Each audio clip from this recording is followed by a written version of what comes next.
That kite, it reminded the little girl so much of her friend Carole. So free and graceful, yet tormented, as if by adverse currents, by the other girls at Bunny Hall.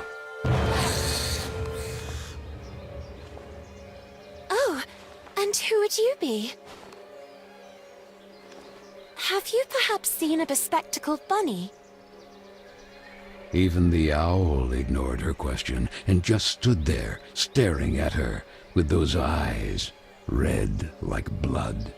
But the little girl had no time to waste. She had to track down the bunny, and so she began to follow in its tracks.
And the girl, filled with a chilling sensation she could not explain, dove into the water.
And the girl, filled with a chilling sensation she could not explain, dove into the water.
So the little girl fell, and fell once again.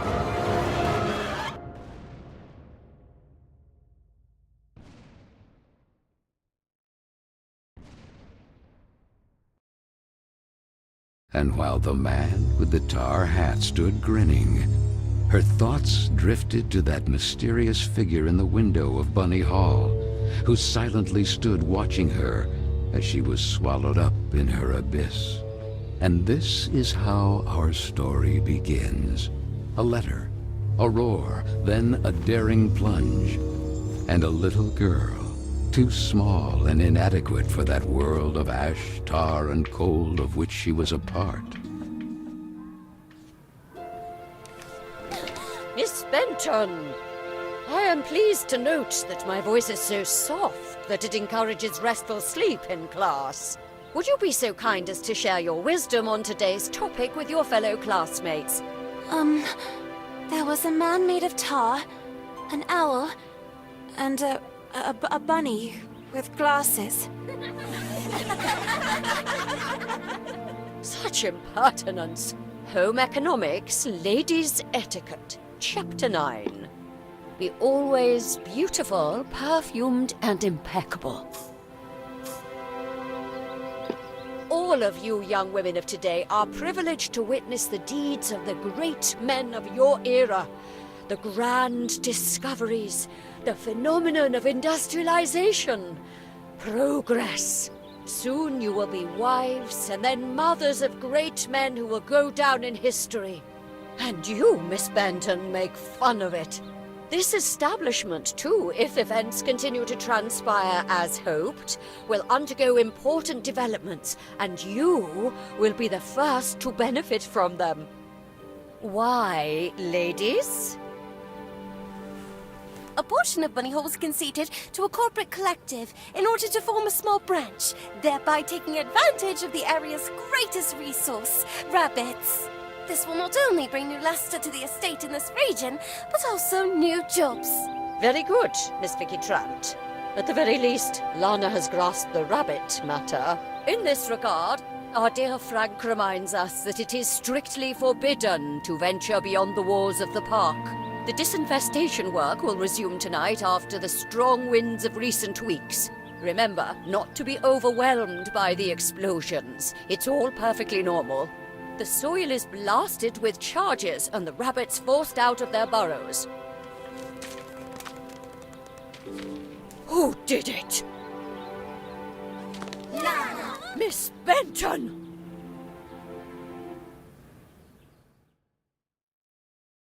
I'm weary of you, miss. Ungrateful, arrogant troublemaker. Why is it so difficult for you to behave like all the others?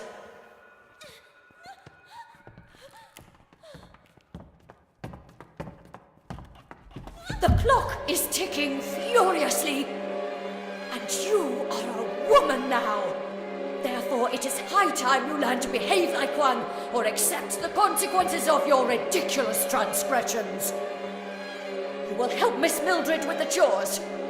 When you are done, ring the bell, and you will be allowed to return to your accommodation. But until then, don't even dream of leaving this place.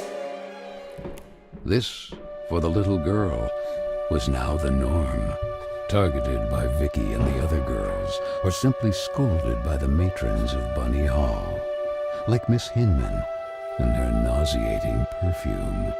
She constantly repeated herself sadly, "No, I don't want to grow up. I don't want time to flow furiously anymore. It would have been so nice instead to be able to take it back to when Carol was still there." It would be better to shed some light.